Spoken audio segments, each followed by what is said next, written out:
This week on SBU TV, the town of Ashford gets a few upgrades and find out how to protect yourself this flu season.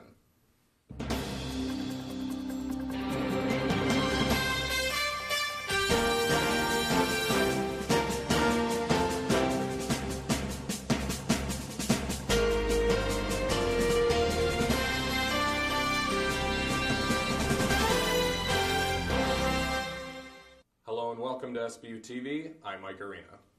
And I'm Aime Mukendi. And around the world, people are constantly fighting for the freedoms many in the United States take for granted. This week in China, citizens of Hong Kong took to the streets in protest, hoping to one day live as a democratic nation.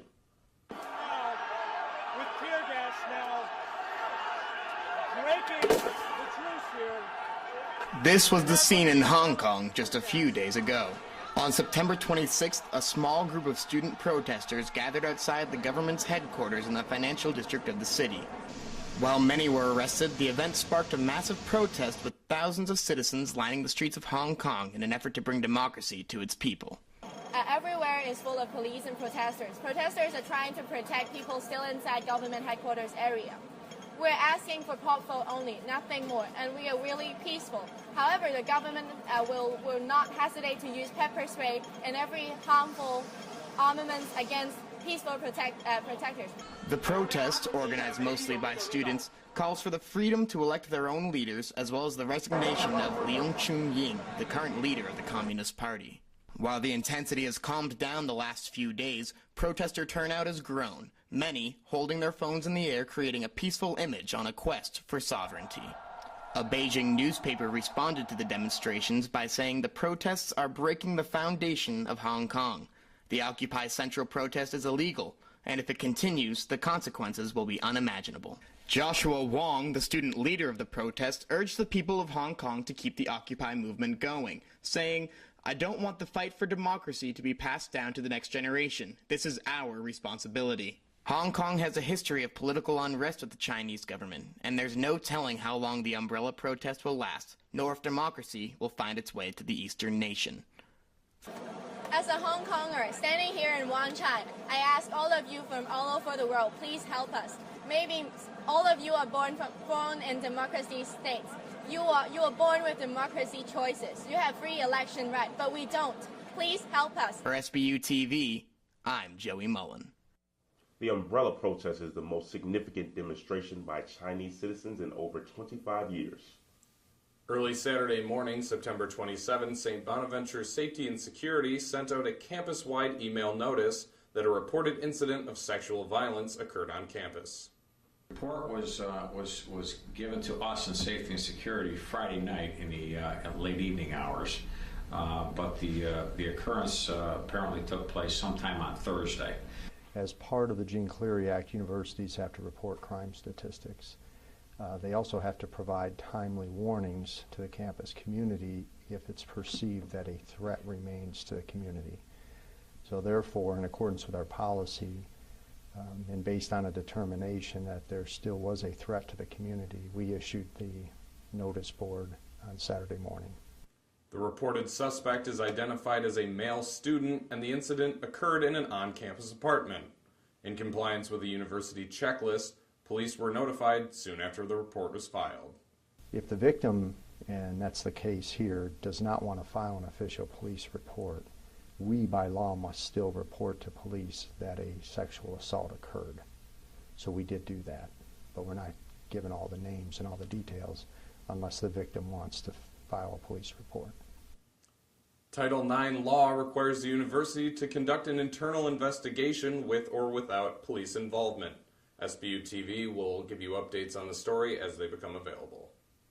Now that the flu season is here, that's when the sneezing, the coughing, and the sore throats begin. Katie Kaiser tells you more about the illness and what symptoms to look out for. Influenza, commonly known as the flu, affects between 5 to 20% of the American population each year, according to the Center for Disease and Control. The flu is a respiratory illness that is caused by the influenza virus. Each year, the strain of virus changes, which can cause a mild to severe illness. With influenza, because it is more dangerous than the common cold, it can take longer, and you can have serious side effects, even death from influenza. Flu is spread in respiratory droplets. It's released by coughing and by sneezing. It usually spreads from person to person. Symptoms of the flu start suddenly. Notable symptoms include fever, cough, sore throat, runny or stuffy nose, muscle and body aches, headache, and fatigue. If you notice that you have been using tissues a lot lately, you might be having symptoms of the flu. If they think they have the flu and they have medical conditions, then they should be seen right away. For more information about the flu, visit www.flu.gov. For SBU TV, I'm Katie Kaiser. Be sure to tune in next week to learn how you can protect yourself against the flu. A nationwide enterovirus has confirmed cases in Cattaraugus County. Corinne Lettieri has more. Enterovirus D68, also known as EVD68, was first recorded in California in 1962, but has been rarely reported since then. This is a virus that has been around for a number of years. It just happens to be a single-stranded RNA virus that we deal with all the time. Normally we would deal with it as we would deal with a common cold. It's part of that particular species or genus of a virus. Although there are hundreds of strands of enteroviruses, the EVD68 strand has recently been reported. Just 2 months ago, the enterovirus D68 was identified in children who were ill with severe respiratory illnesses in Kansas City, Missouri, and Chicago, Illinois. The symptoms of the EVD68 virus are similar to that of the flu. Mild symptoms may include fever, it may include cough, runny nose, sneezing, body and muscle ache, whereas severe symptoms may include wheezing and difficulty breathing, especially in children that may have asthma or some other chronic respiratory disease. This fall in Cattaraugus County, there have been several confirmed cases of an enterovirus. Yes, we have children with enterovirus here in Cattaraugus County, but we have not identified the D68 strand. 2 of those children were hospitalized, but they have since been released and sent home to their family, and they're doing very well. There's no known treatment for the EVD68 virus. The health department is still encouraging people to wash their hands for at least 20 seconds and disinfect all commonly used surfaces. This virus can lead to very severe symptoms, and if the child also has a pulmonary complication, we want to make sure that we get the child in as soon as possible to be seen by a physician. Reporting for SBU TV, I'm Corinne Lettieri. For more information about the EVD68, visit cdc.gov. The first cases of Ebola in the U.S. were diagnosed Wednesday. Here's the inside look as the U.S. responds to the outbreak across the world. With 3,000 troops already tapped to head to Ebola-ravaged West Africa, CNN has learned the U.S. military is increasing its fight against the deadly disease. Hundreds more troops are being added to plans to help the infected countries contain and control Ebola.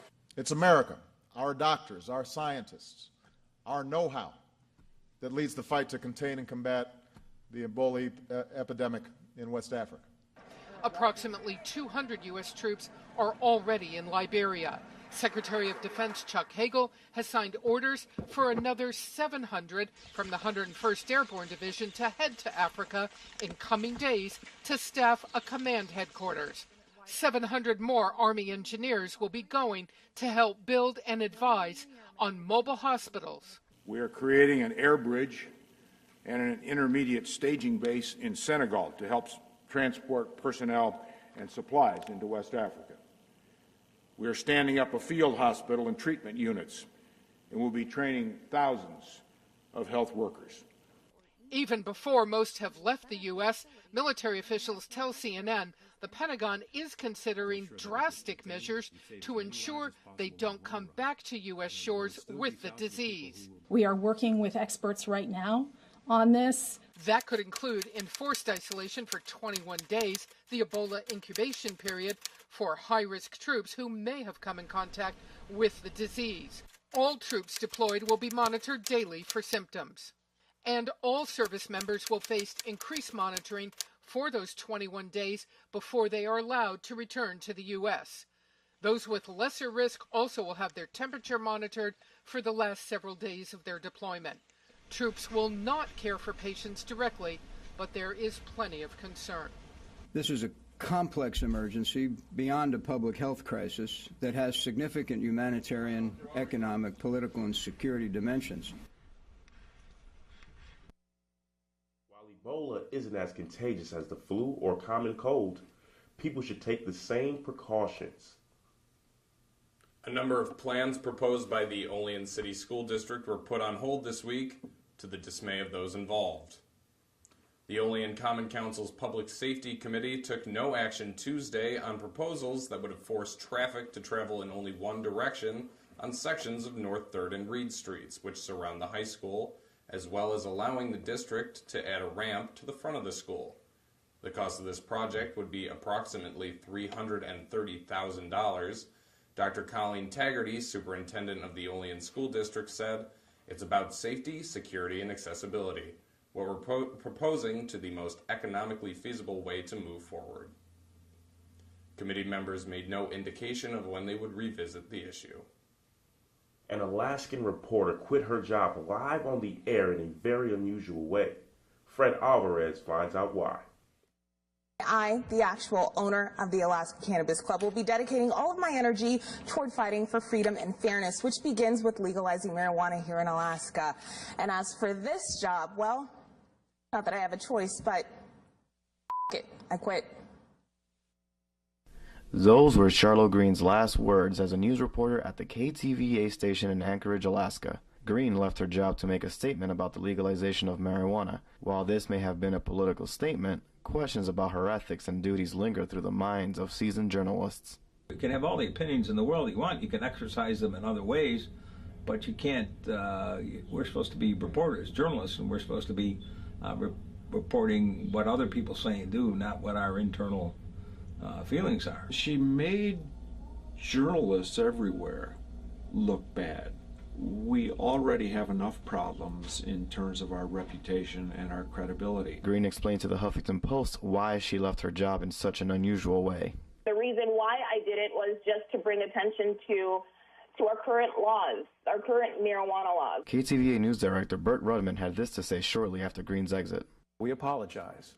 In addition, she had a personal and business stake in the issue she was reporting, but did not disclose that interest to us or to you.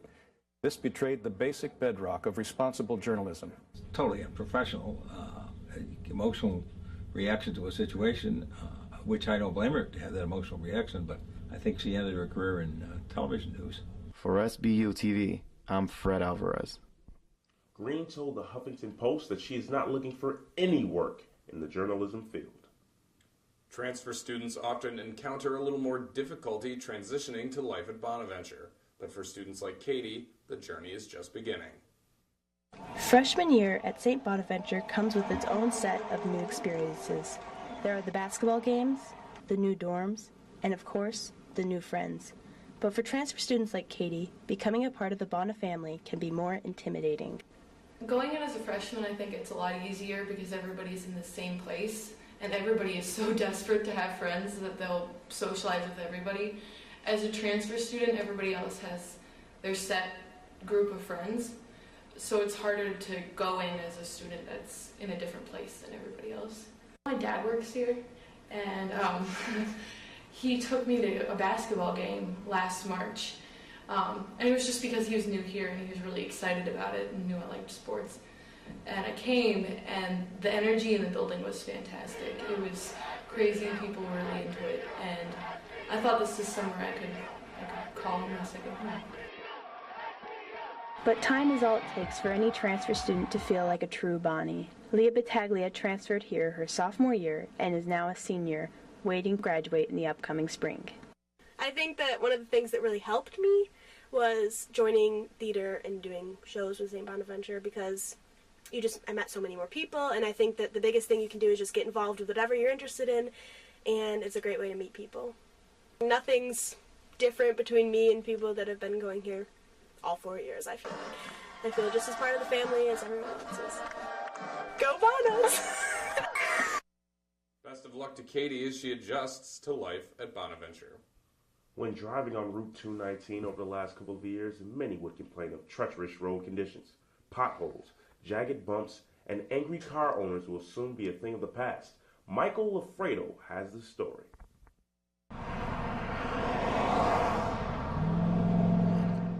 If you're driving down Route 219 heading south into Ellicottville, you may notice some held-up traffic because of a construction project that has been underway since September 22nd. The New York State Department of Transportation is repaving the 219 between Beaver Meadows Road and Peters Road. The project lasts 11 miles and is estimated to cost around $900,000. According to the New York State Department of Transportation's website, the roadwork should be completed by the end of October. Reporting for SBU TV from the town of Ashford, I'm Michael Loffredo. If you would like more information on construction projects in your area, visit www.dot.ny.gov/projects. Tobacco has been banned on every college campus in the state of Georgia. Aime Mukendi caught up with members of the Bonas community to see if the university should do the same.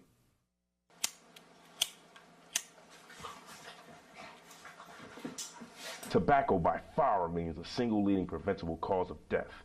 Cigarette smoking causes about 1 of every 5 deaths in the U.S. each year. According to the last Surgeon General report, smoking has killed more than 20 million people. Many schools across the nation are pushing to keep tobacco products off college campuses. It is legal, whether you and I agree that it's healthy or good. We have a history of prohibition, and it doesn't work. Then you create a culture of people sneaking around, trying to, have a cigarette somewhere. We've been so used to smoking on campus that we're just going to do it anyway, no matter what. We're all adults. We should be able to make that decision for ourselves. I understand, make it maybe like you can only smoke in like this area kind of thing. Like can't smoke everywhere. If you want to like try to restrict it, that way like for people that don't smoke and whatever, that's their choice. There are some students who support the idea. I really hate when I'm walking to classes and then I have to go through that whole cloud of people who are smoking together outside of like Plasmin or the Swan. It's like, that's disgusting. I don't want to be walking into class smelling like an ashtray. It's hard enough to monitor. Remembered of the night, and the team did not disappoint the record crowd of 1,248. The Bonnies struck first in the 3 minutes into the game when senior Brittany Charles perfectly placed her shot from 25 yards out, giving the Bonnies a 1-0 lead. Just minutes later, a scramble in front of the net left Lauren Hill in perfect position to score her second of the season just under the crossbar. Brittany Charles got in on the play again with an assist. On to the 26th minute, when a tic-tac-toe play left Molly Curley one-on-one with the goalie, sneaking a shot just inside the right post. Binghamton would score later in the game to make it 3-1. The second half was dominated by lockdown defense and some close calls for the Bonnies. Junior goalkeeper Christina Sorokin made 9 saves on the 10 shots on goal she faced. At the end, the Bonnies came out on top, winning 3-1. 2 days later, the women traveled to UMass Lowell, where they lost 1-0 after an early goal in the game. The men's golf team traveled to Ithaca, New York this weekend to take on a field of 9 in the Cornell Invitational. Juniors Pat Milkovich and Josh Stauffer led the Bonnies, shooting 14 over respectively. The team finished in 9th place and will take on Canisius and Niagara this weekend in the Little 3 Invitational. The women's rugby team moved to 3-0 after a 27-10 win against Fredonia, even though that Fredonia is a division above them. The next game will be Saturday at 1 p.m. against Oswego.